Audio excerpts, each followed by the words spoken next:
Good morning, everyone. Welcome to the Brunel Business School Webinars and Human Resources Employment Relations. We also have with us the Moore, who has been communicating at the beginning. Dr. Savita Kumra is involved in the exams today. She's on call in case the mobile starts ringing. This is what's happening. It's some of our students who have a little bit of questions of the exams that are happening today. So the webinar is going to be 30 minutes.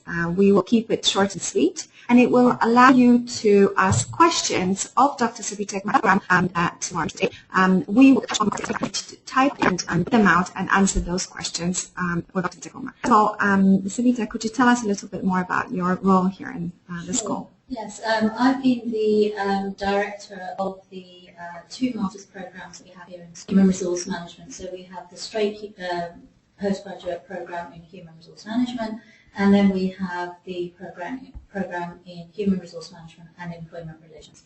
And my role encompasses a number of features and factors. I am very much involved in the day-to-day teaching of the program. I actually teach 2 of the core modules, about that. I have the accreditation that we recently gained the program, and I am happy to discuss more about that. And then also involved in the activities around the program, which make our 2 offerings here at the university and in the business school extremely vibrant and lively programs. Mm-hmm. I think the first question that many students ask is, what is the difference between those 2 programs? We have students who want to apply for a human resource program, but they're not sure which one to go for. So what's the difference between the 2 of them? Well, the Human Resource Management program is really there for students who are interested in a generalist career in human resource management. This program equips you with the core training, if you like, both academically and from a practitioner perspective, to go out and tackle just about any modules on concepts, contexts and policies in human resource management, part 1 and part 2.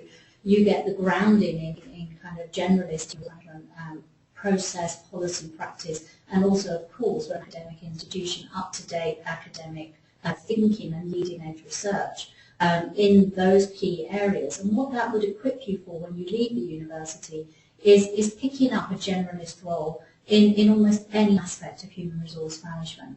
Some of our students, though, they like to specialise early on, and they know from the beginning that they have a particular interest in certain main areas of human resources. So the Employment Relations program is there for those students, and this would be a generalist introduction to human resource management, but with a specialist emphasis on employment relations, and that master would then equip those students to go into those sorts of roles in organisations. And these roles would typically be roles that would pick up issues around diversity, employee communications.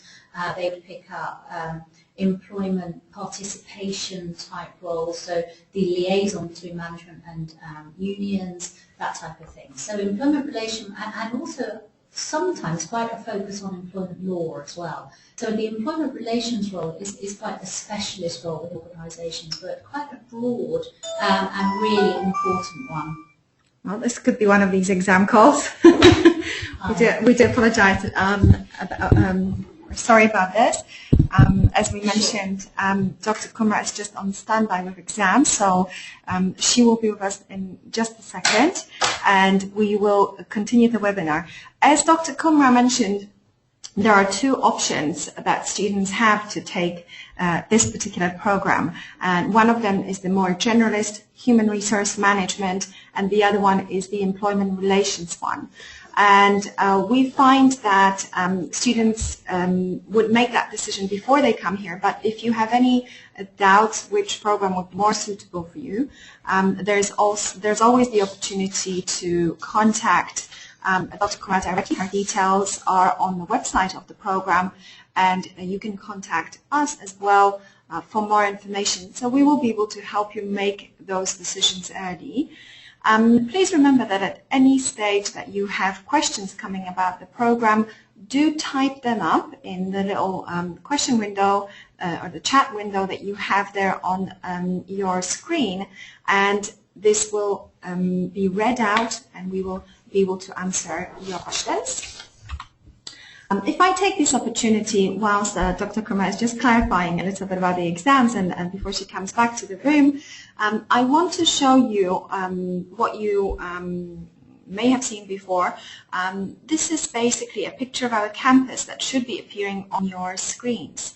So as you can see, Brunel University is quite a large campus-based university in London, and we've managed to capture it on a beautiful sunny day. And if you will see at the bottom right of this picture, the building that is shaped as a kind of question mark is the business school building. So this is where some of the lectures, IT facilities are based for our students.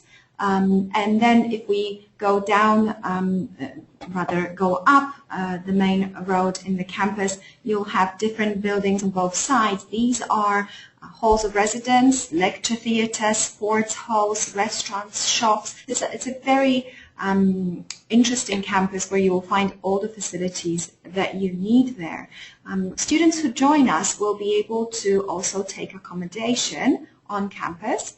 We guarantee accommodation for all students who are joining us for the first year or the master program, and it's a really fantastic opportunity if you would like to stay on campus whilst studying for the HR degree.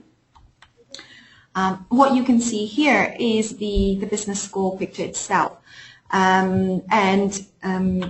what we are covering today with Dr. Savita is basically a little bit more information about the program, and especially some of the recent developments about CIPD accreditation. That has been very, very interesting news for our applicants.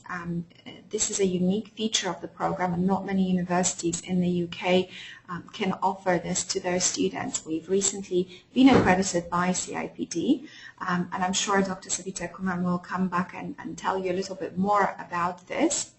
I'm happy to take some questions if you are ready to pose them at this point.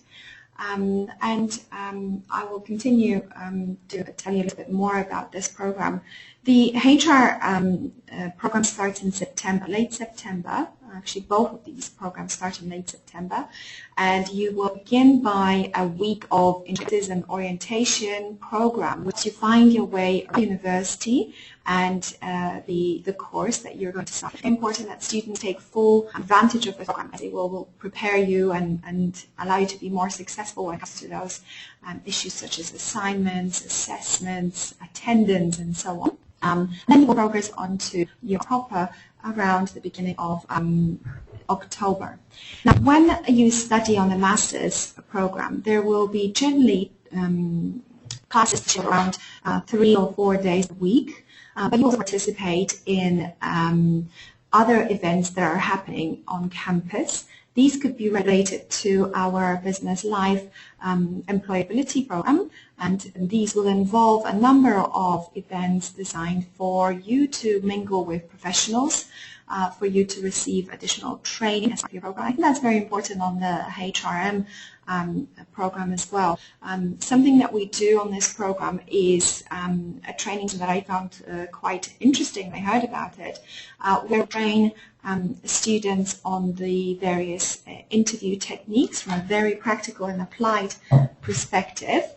I'm sure that we will mention this session and others very shortly.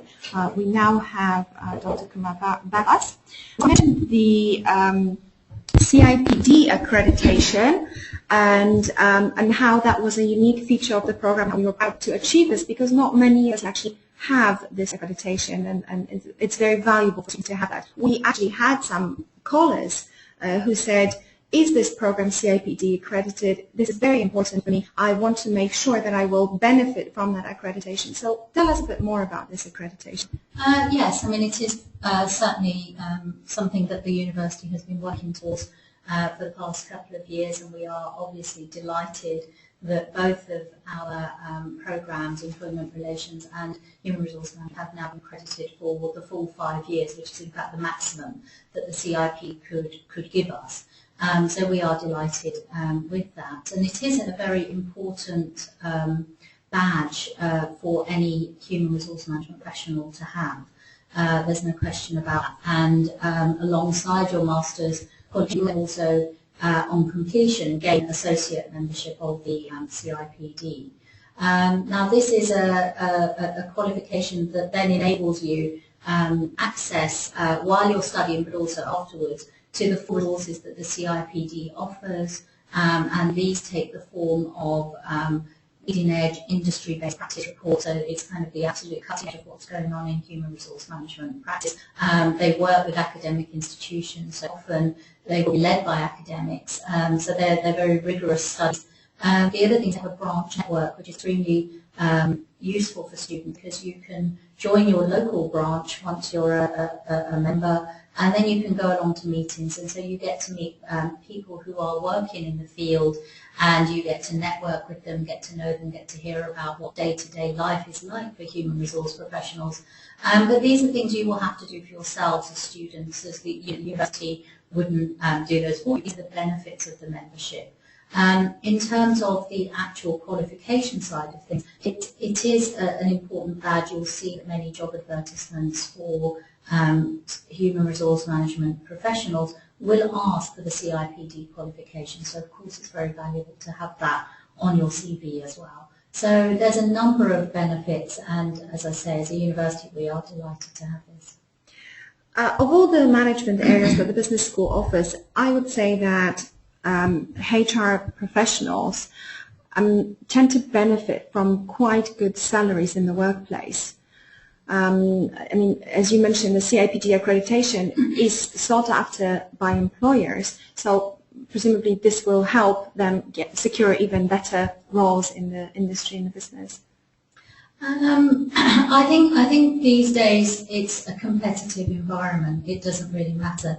I certainly can't guarantee that the CIPD means you're going to get a higher salary than if you don't have it. I wouldn't, I certainly wouldn't be able to say that. But I think what I can say is that it's a barrier to entry for those who don't have it. So if you don't have it, you can't even apply for some jobs. So there is no question it's a huge benefit to have it, because many will say that you have to have this associate membership, otherwise they don't even want to know you. So it will definitely get you in the door. Yeah. How much money you earn and all the rest of it, that I cannot say, because different markets are different companies are different functions within HR are different, so I genuinely couldn't say that. But it will be a barrier to you if you don't have it. And we have a number of international students who come to study for this program. Would you say that the program is suitable for international students as well? The program is undoubtedly suitable for international students. It has always been peopled to a large, to a large proportion by international students. So no question that our alumni and our current cohort would reflect this. It has to be said, the CIPD is not an international badge. The CIPD is very much a UK-based qualification and is the standard currency in the UK job market. However, it does have presence internationally, and a member from a person who gains the membership and their masters from this country will have chapters of CIPD branches and networks, but the branch is not as extensive in other countries, and each country is different. So again, that would be the student's responsibility to actually research that and see how much it really means to them as an individual.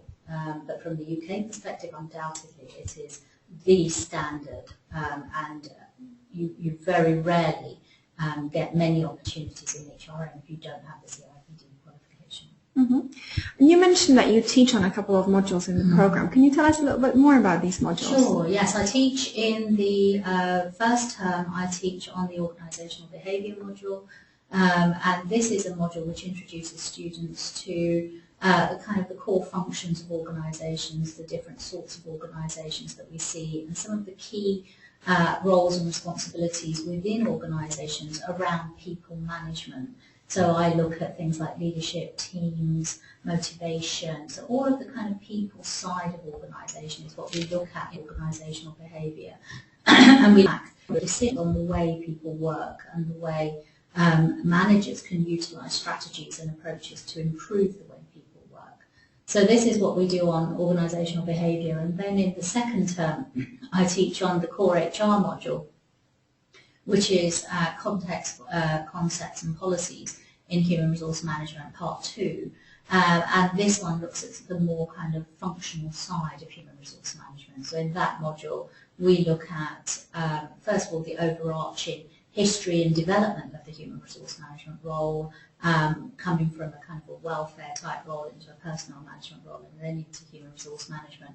And then we look at, as I say, the functional areas. So we look at performance management, reward management, so all of the things that are the kind of day-to-day activity of HR practitioners. We cover those, and we look at the practice of HR, but we also look at the roots and the different academic approaches to understanding these key functions within the HR role. Mm-hmm.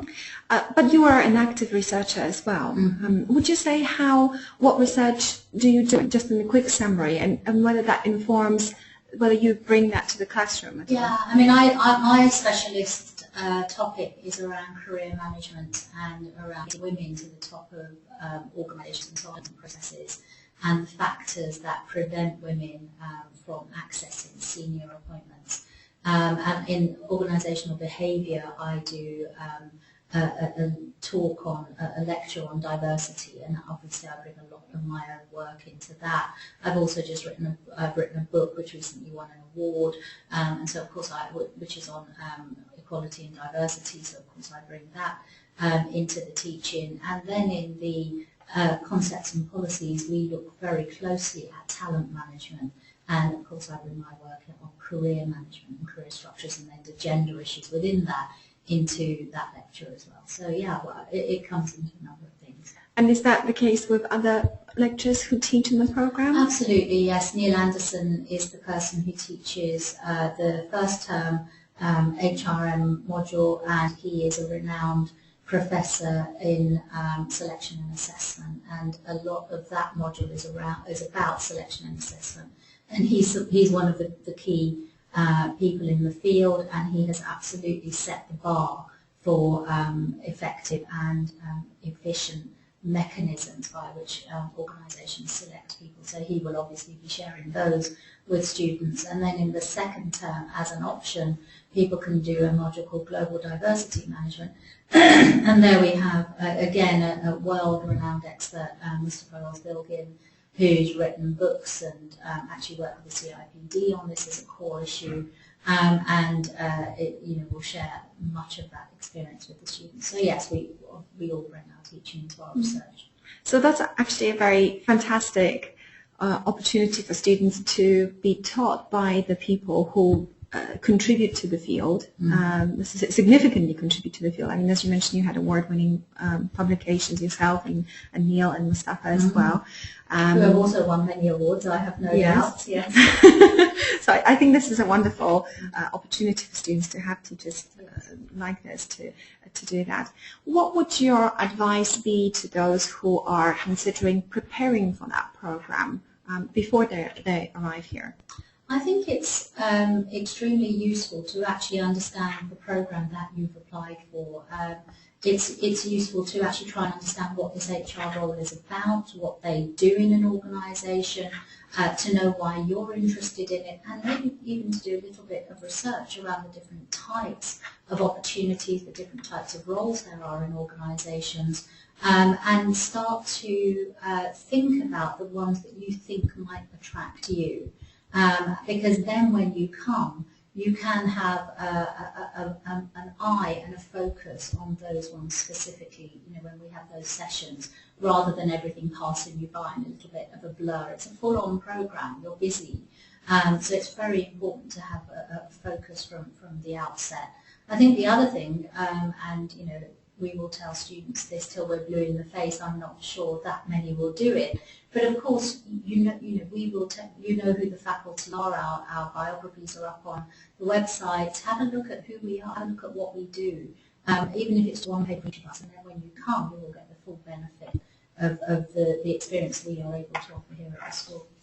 And would you say that it's that students have an opportunity to approach you during their studies? Are the professors on this program quite approachable? Because that may vary in different countries. Yeah, in some countries it's very difficult to actually be able to speak to your lecturer directly. How is it here?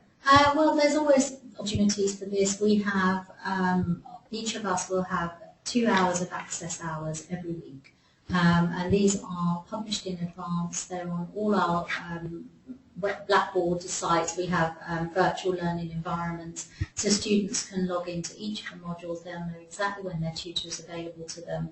And this is a free drop-in session. You can just come whenever you feel like it, and ask your lecturer any questions, not just about the module, even about your future, about things you're thinking about, questions that you have, anything, that's fine. We also, obviously, always will be happy to speak to our students in breaks, in sessions, at the beginning of sessions, after sessions. So these are things where students have opportunities, and we have a number of events during the year. So we have speakers who come in, and so these are opportunities again for students to see us in less formal environments. Mm-hmm. And just the last topic of the discussion. Again, we encourage you to send your questions in. You mentioned the events, and I did mention this a little earlier when you had to rush out to help with the exams. Would you be able to tell us a little bit more about the events that are part of the Business Life, which is the employability program in the business school that happen alongside the classes that students take?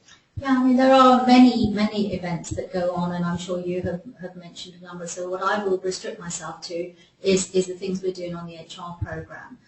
So the things we have done here is there are speakers who come in and who talk about the way that they have made a success of their careers, and what they've done and how that has helped them, the lessons they've learned along the way. The speakers change every year. We can't expect people to, busy people to come every single time.